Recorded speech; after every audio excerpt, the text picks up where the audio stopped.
Today we're going to talk about my birth story. Right, Mama? How traumatizing was that? So I'm actually just going to kind of read off of the book and just kind of go based on my notes. And I'm sinking so much into this bed. I forget how great this bed is. Mommy's going to hold you up this way, okay, Bugs? Yes, Emmy? Okay, so, hi. Welcome back. It's been a hot minute, and that's because I have a child. I have a beautiful baby girl. Okay, so this is my birth story, and hopefully I can get my husband to tell you his parts if he comes home for lunch later. But it started September 28th, Tuesday at 4 p.m. So I had my 39-week sonogram to determine whether or not they were going to actually induce me. I've had a very easy / difficult pregnancy, just because it's my first, so it's been hard, but easy because all my checkups have been really great. But around 28 weeks, around 38 weeks to 39 weeks, they were concerned about her weight. So the concern was baby's growth. So 2 weeks prior, they predicted that she was already underweight at 5 pounds. At the 39-week mark, they said she looked about 6 pounds, 2 ounces, but that was just an estimation based on the sonogram. And because of my emergency hospital visit, my ER visit, if you haven't seen that vlog, watch it. It's possible that she wasn't thriving. So it was immediately recommended to do an induction that same night on Tuesday. But I was like, no. I basically refused and asked for at least 24 hours to prep us. And we were granted at least, an extra day. We had inquired about waiting until her due date, right, Mommy? But we were quickly advised against it, and then later we understood why. So the next day on Wednesday, which is September 29th, we were admitted into our private... Oh, I'm getting excited is when the juicy stuff happens. Yeah. When the juicy stuff happens, Bugs. You like Mommy's voice? So the next day on Wednesday, we were admitted into our private room. Yes, our delivery room. Yeah. And around 8 p.m. my best friend drove us. I will have like a whole actual birth vlog. But what I want to talk about here in the birth story was things that we couldn't film, Mama. Yeah. Things that we couldn't film, details that I missed. And just about our feelings about how scary it was. So after we got settled in, they started the induction process. I was hooked up to several monitors to monitor mine and baby. Yeah, so they started the induction process overnight on night 1. They started me on Cervidil, so they continued to monitor me to track my dilation, but I was barely dilated. I went from almost 1 centimeter to just a full 1 centimeter. And she technically had not dropped towards my uterus. She was still sitting really high. And so technically the Cervidil was supposed to help me dilate before they got me ready to start contracting, but she did not like it. So that next morning they took me off of it. So that would be Thursday. So Thursday, September 30th, they took me off the Cervidil because the baby's heart rate, or I could just say a name, because Embry's heart rate was dropping way too much. They couldn't get it back to a comfortable level. Every time I would have a minor contraction, yeah, she wasn't taking it well. So they took me off Cervidil, and they decided to start me actually, okay, so this is how it happened. They took me off Cervidil, and then they basically told me that my best option is a C-section, but that they gave me 3 other options, and basically was like, what would you like to do? Would you like to try a little harder for a natural birth, or would you just like to proceed with the C-section? And I was like, no, I want to try for natural. So they basically said that Pitocin is the next route, or they can do a dilation balloon. So it's just like, let's exercise all of our options. I am so slouched, and it's because I'm trying to get her in a comfortable position. So if I look strange, that's why. Oh. So they put me on Pitocin, very, very low rate. And they inserted a dilation balloon inside me, and it was so painful when they did that. So painful, because I was only dilated 1 centimeter, and the dilation balloon, they basically forced me open 3 centimeters, so that when the Pitocin kicked in and I started having more milder contractions, I would stay dilated at 3 centimeters. So I screamed, I cried. Chris was there to comfort me as much as he could. Yeah. So Thursday was a long day. And I still wasn't allowed to eat anything. I couldn't fall asleep for too long because the nurses kept coming in constantly to check my vitals and the baby. And because they were pumping me full of fluids and antibiotics, I had to pee like every 30 minutes. Right, honey? And the problem was that every time I got up and sat back down, the baby was hard to locate on the Doppler machine. Honey, I'm gonna change your position even though you look so comfy. I'm sorry, but mommy's hips are hurt. Mommy's hips are hurting. Okay, there we go. Let's put you in the center. Oh. Yes, Angel. Okay. So, I don't know if you could see me or her, but she's chill. Every time I got up and got back down, the baby was hard to locate. So they couldn't find her heartbeat, they couldn't monitor the contractions. And because I was hooked up to like a bunch of machines and had the balloon inside me, I couldn't technically pee. So we're still on Thursday, midday, they put a catheter inside me. And usually when they put catheters, once they ease you into it, they talk you into it, it's not supposed to hurt that much.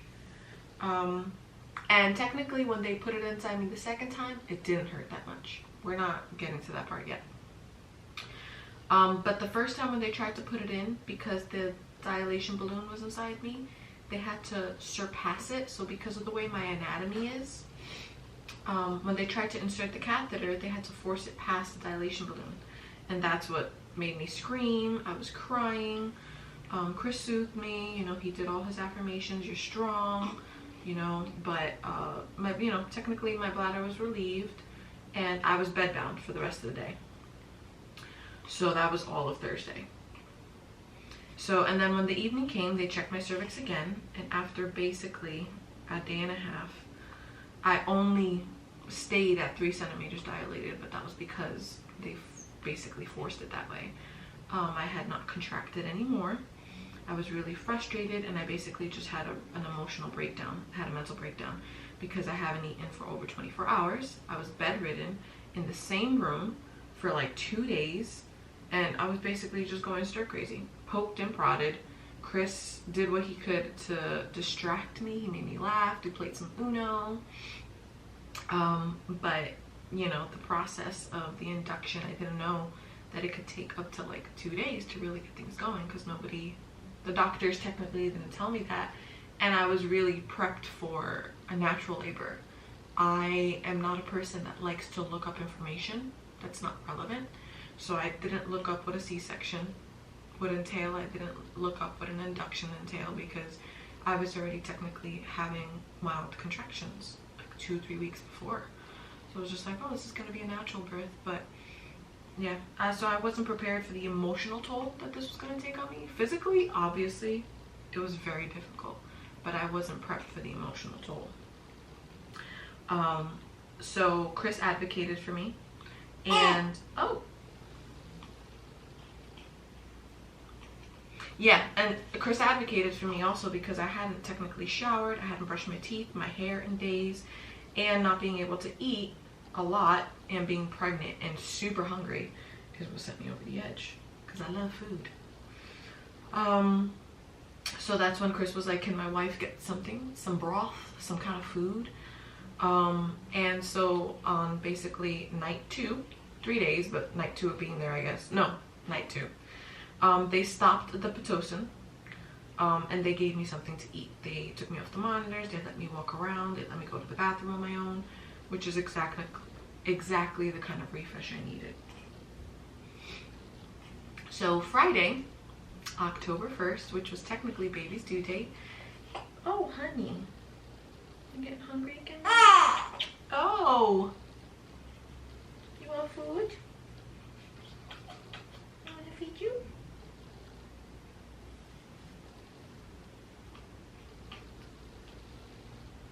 You hungry, gorgeous? I think you're tired too. You fighting your sleeps? Oh, my mama. Yeah, you hungry, you're reaching for it. Okay. We're going to edit this process out. Okay. Back to the story. So, on Friday, October 1st was technically her due date. All the nurses came in and they were very optimistic because I handled the Pitocin overnight very well, which meant that they can up it to really start to get the contractions going and get me dilated. Yeah, honey. And into labor that day. So all the nurses came in, they were like, baby's due date. She's like, I feel it, we're gonna have the baby by 11 tonight, the latest. So technically I woke up still only 3 centimeters dilated, but they were really excited about the process and the day, so they decided for a change of pace. They removed the balloon, the catheter, they took me off all monitors, they let me eat a full breakfast, they let me have coffee, and they let me take a bath.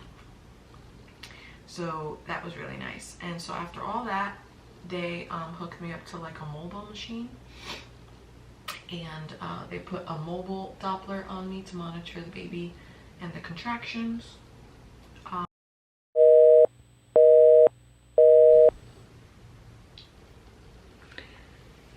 My battery died. I finished breastfeeding her, and now I'm trying to butt her, but she just fell asleep. Oh, gorgeous. I have to put her down and finish the story. I'll come back. Okay, so after the bath and all that stuff that I mentioned before, they put me back on Pitocin and just kept upping it every 2 decibels every hour. My contractions were getting stronger, and Chris was like the best coach, and we couldn't record it, but that would have been perfect. Like, we could only record when the nurses weren't in the room, but they kept coming in, and every like 15-30 minutes. And while I was having contractions, there seemed to have always been a nurse in the room, but the day was going really well. Our hopes were high. It was like 10 a.m. Things were going smooth. The contractions managed to get me dilated to 5.7 centimeters. And I managed to pass a bowel movement as well, which was important because they made me eat that morning of, and they didn't want me to crap myself when I'm in labor, which is very nice of them. Anyway, so when they came to check back up on me, they would kept asking me what my pain levels are, and they were managing the strength of my contractions via the baby monitor and how her heart rate was taking it. So I was dilated to like a 5.7, and but my pain level was like easy at 8.5. So they came, they checked my cervix, and the doctor was like, yeah, I recommend putting you on epidural. Like, I didn't even ask for it, and I was just like, really? And she's like, yeah, you're almost only 6 centimeters, but you're not even there yet. She's like, you have a long way to go. She's like, and if your tolerance for your pain is like an 8, then, you know, sweetie, you're not gonna make it, you know?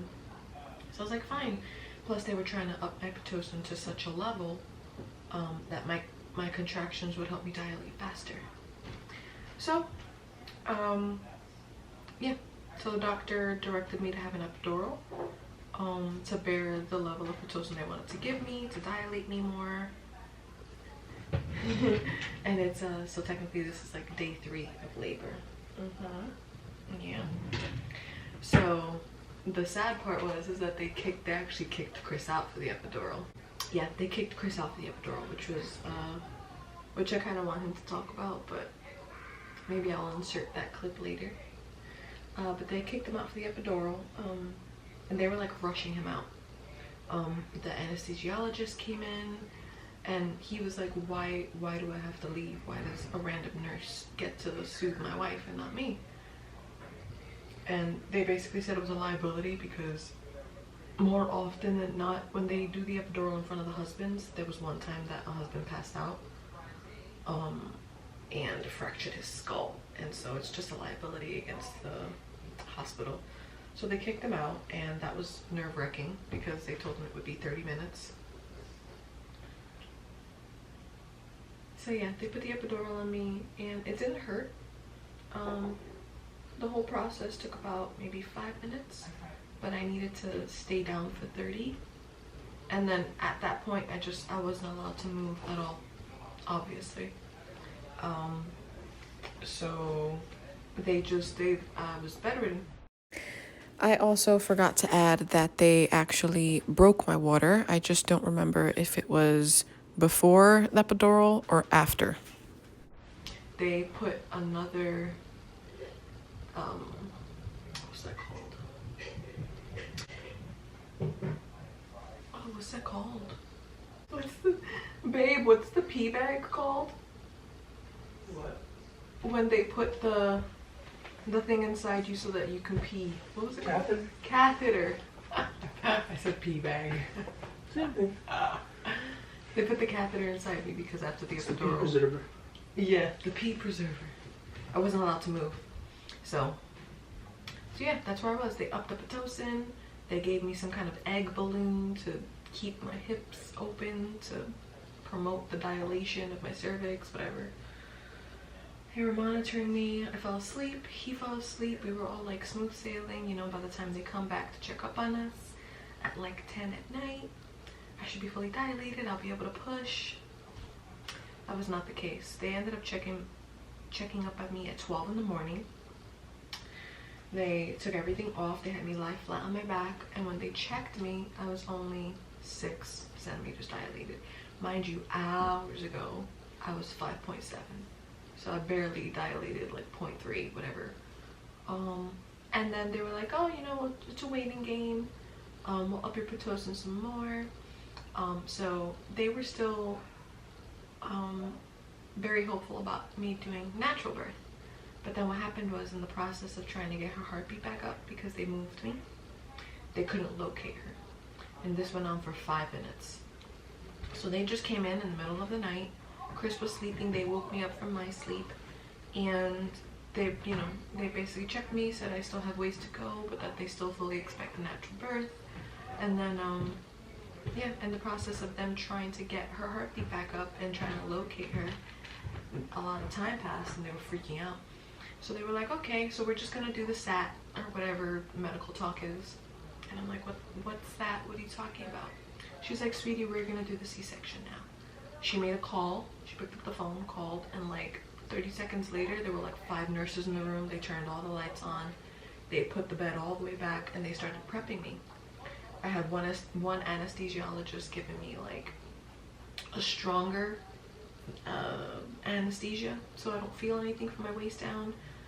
And they were just like doing stuff, poking, prodding me, and you know, taking me off monitor, starting to like shift the bed, like Grey's Anatomy type of crap. It was scary.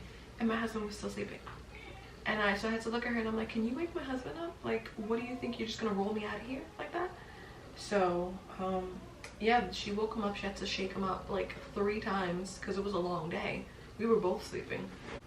So they woke him up, and the nurse was just like, "Hi, Daddy, Daddy," and they were like, "What's Daddy's name?" And so I was looking at the board, and they saw Christopher. They were like, "Hi, Christopher." They were like, and he was just disoriented. And then they were like, "Yeah, we're gonna give your wife the C-section now." And he was like, "Really?" That's all I heard. Really, I couldn't see anything. All I could see was the ceiling. And she was like, "Yeah, so why don't you gather your things? You can come and meet us. You gotta get gowned and all that stuff." So, you know, I'm freaking out. I'm crying because I didn't get to see him. And they were like, "You're safe. You know, Daddy's gonna meet us in the OR." All I saw was lights. They just kept moving me. And then they brought me to the OR, and it was just fast paced. I didn't see anything except the lights above me. They strapped my arms down to, I guess, administer more anesthesia, to just make sure I don't move. And then they put like the blue little drapery thing in front of me, and then they started to pinch me. I'm like freaking out. I'm like hyperventilating, waiting for my husband. Like, "Where's my husband?" They're like, "She's getting," they were like, "He's getting ready, don't worry, he's coming." And then whatchamacallit? Yeah, so they kept pinching me. So the anesthesiologist was like, "Do you feel that?" And I was like, "What am I supposed to be feeling?" They were like, "But do you," I'm like, "I feel something, but I need you to be specific. What am I feeling?" They were like, "They're pinching you." And I'm like, "I feel it." I'm like, "How hard are they pinching me?" They're like, "Really hard." I'm like, "Okay, well, if they're pinching me really hard, I don't feel it that much, but I do feel something." And so they're like, "All right, so the anesthesia needs to kick in a little bit more. I'm gonna give her more." So in the midst of them giving me more, they start to cut me. My husband was not in the room yet. But the thing is that they were nervous because her heart rate had been down for more than 5 minutes. So it was really about her health, her safety. And it was just really fast paced. It was really scary. And I felt the pressure of them cutting me, but it wasn't painful. It was just strong pressure. But then, and this is the scary part, trigger warning, if you're grossed out by things, maybe just stop watching it here. But next what happened was that as my husband is entering the room, they're starting to pull me apart. They're starting to make the incision that they just made bigger. And you know how they insert like those clamps that are supposed to like extend your womb? Yeah, so they did that. I was not numbed.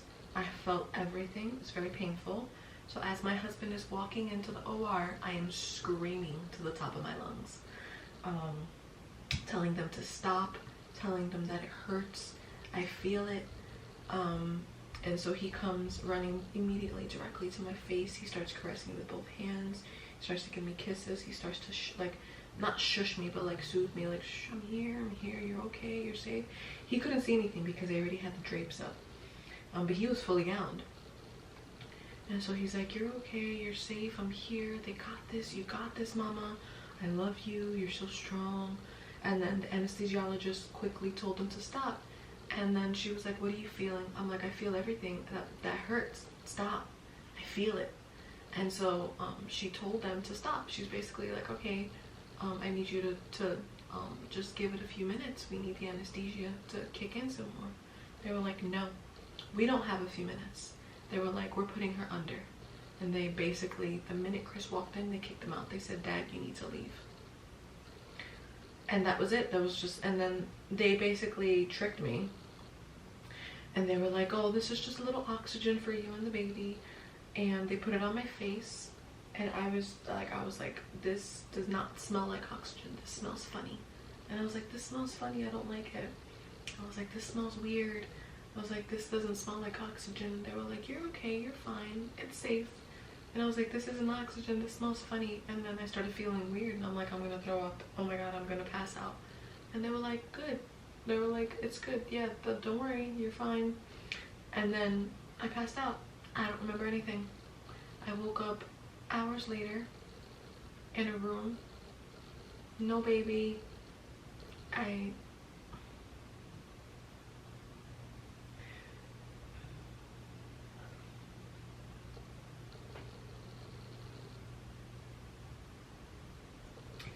It's still really hard to talk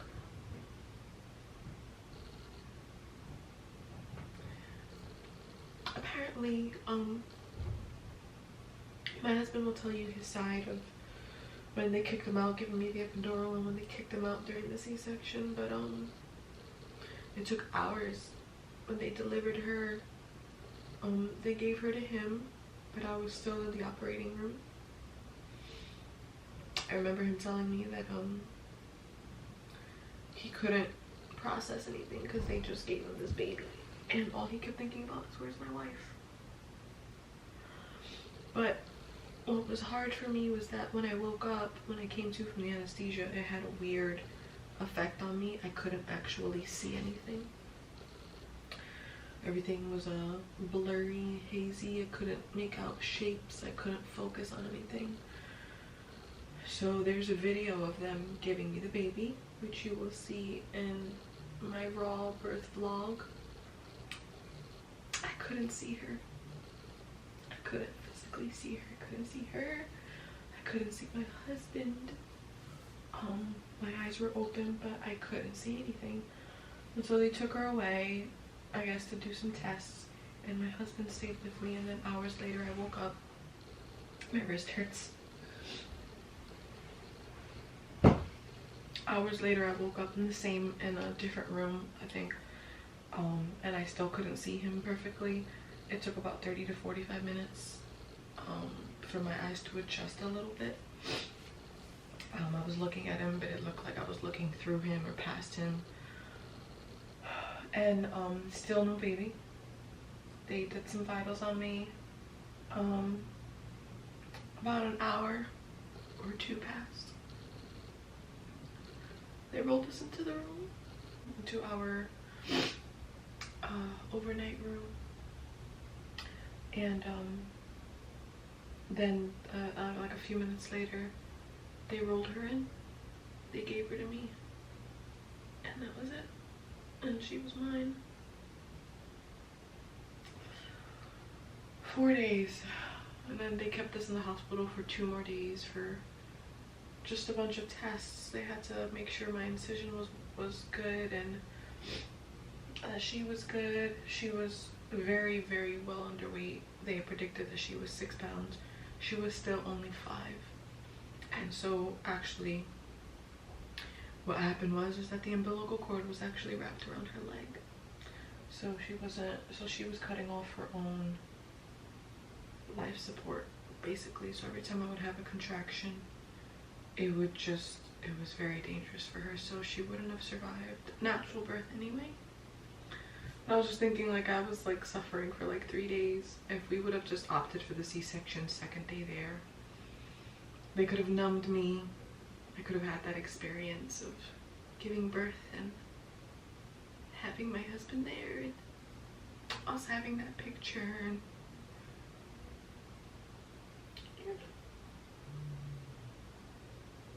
so it's been rough because with natural childbirth, not to say that any other type of birth is not natural, but vaginal birth, there's a sense of a chemical reaction that your body goes through to help you bond with your baby. And I was really scared because I didn't get to experience any of that. They put me under, I woke up, and they handed me a baby. It could have been anyone's baby, you know, like, she's definitely mine though. She has both me and Chris's features, and she's so perfect. But it was rough. It was really rough. They said that she was really underweight. Even though she's fully developed, she had nails, fingers, everything was perfect. She focused on me immediately, eyes open. She latched on immediately.